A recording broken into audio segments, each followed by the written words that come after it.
Hey guys, welcome to Coding Shorting with NJ. Today we are going to help a poor bird fly using CSS animations. Isn't it exciting? Well, using CSS animation, we can make any object move at least in the browser and any way we like. Just like this hummingbird is moving around the flower. Imagine the possibilities. So let's get started. To create this end result, I have used two objects, the flower object and the bird object. I'm calling them objects, but in fact they are simple images having their background removed. I took these objects from Pexel.com,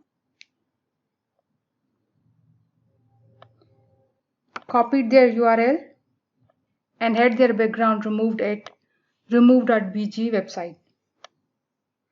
So if we click on this URL, now I can paste in the URL that I copied. And here you can see the object minus its background. So this is the original object. If you are happy with the object, you can download the object. In the project folder, I have copied both these objects and renamed them as bird and flower. Beside these two image files, I have an HTML file and a style file linked to this HTML file. Within this index.html file, we only have a single div with the class name container, and that div have only one HTML element, that is image element, and that image element is basically referring to our bird object. So let me delete all the styling so that we can start afresh. Now let's see how our HTML file currently looks without any styling. So I'm opening it with live server. So this is the current status of our index.html file. Now we have to bring it back to its former glory using CSS. Okay, the first thing is that we have to remove padding and margins by default associated with all HTML elements so that we can apply our own.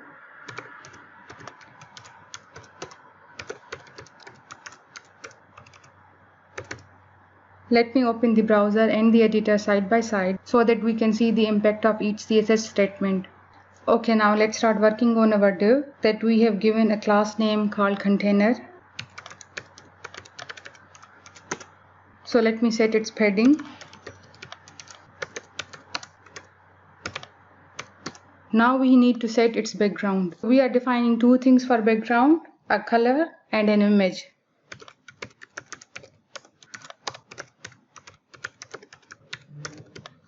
Since everything in the same folder, so I'm directly mentioning the name flower.png, and next thing is the color,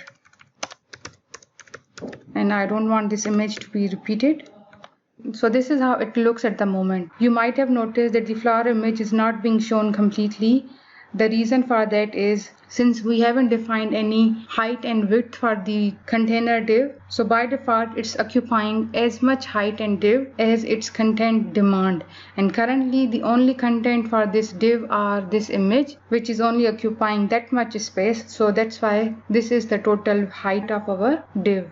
So we need to set its height so that it occupies the whole viewing area, and to do that we are going to use min height property to 100% of viewing height.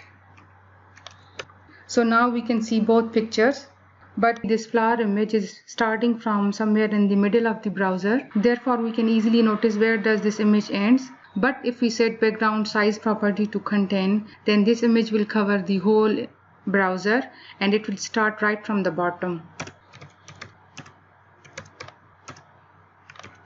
Now this looks more natural. Next we need to set the position of this bird. Currently it's overlapping on the flower. Since we want this bird to be displayed in relation to this background image, therefore we have to set the position property of our div, and we have to set it to relative. Now let's start working on our bird image.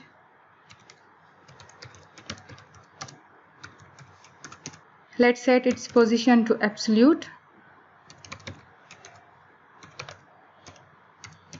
and we want its left to be, let's say, 22% from the div.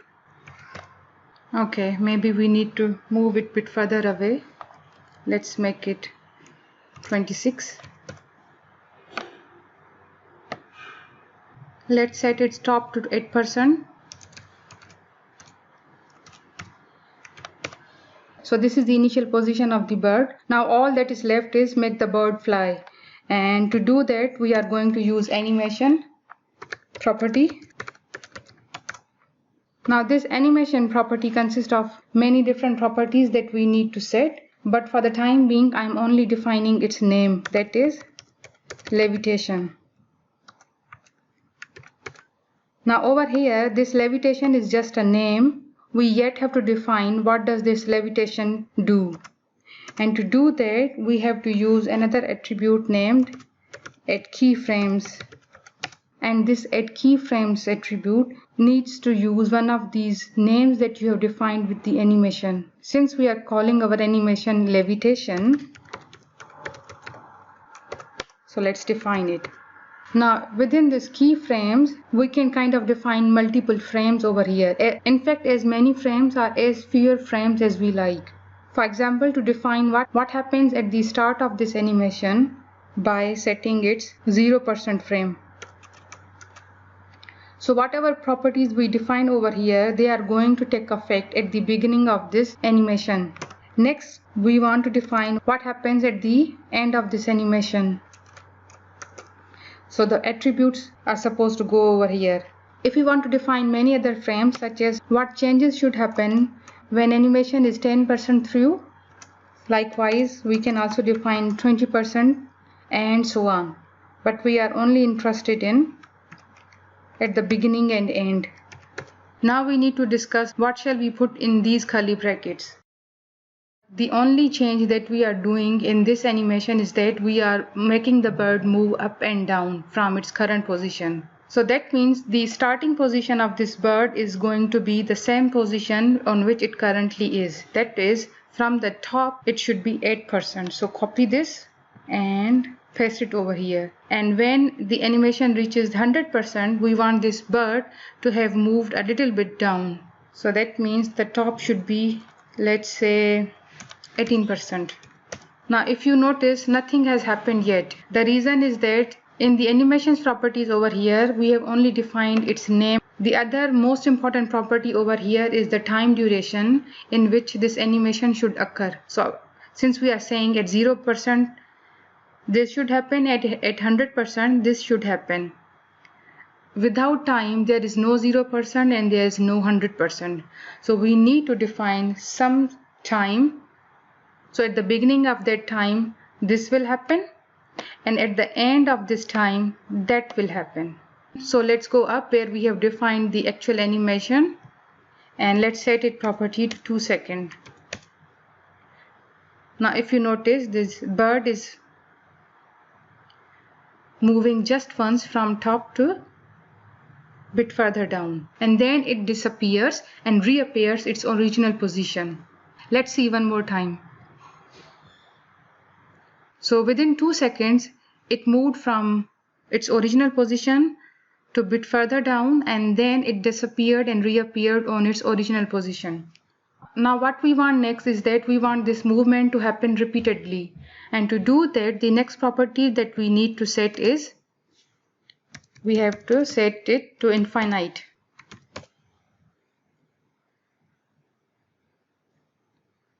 Even though the bird is continuously moving, it's starting at the top, slowly moving down, and then disappears and reappears at its original position and again repeats the same cycle. This isn't yet giving us the seamless look of continuously flying around the flower. We can get the seamless flying illusion only if this bird, instead of disappearing at the end of first cycle, which is from top to bottom, starts its next cycle from bottom up. And we can do that by setting another property of animation to alternate. The first cycle starts from 0 to 100%, and the next cycle is going to get alternated from 100% to 0%. So that's why now you can see it slowly goes down and then slowly comes up.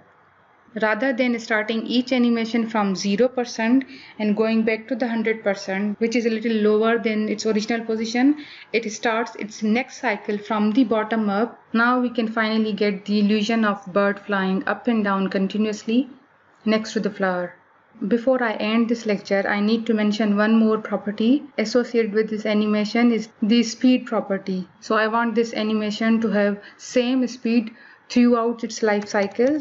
So I am defining linear over here, which is default as well. That's why I didn't need to define it. But obviously there are other animation speeds as well, such as ease in or ease in out, ease out, and many other. So these are different speed attributes.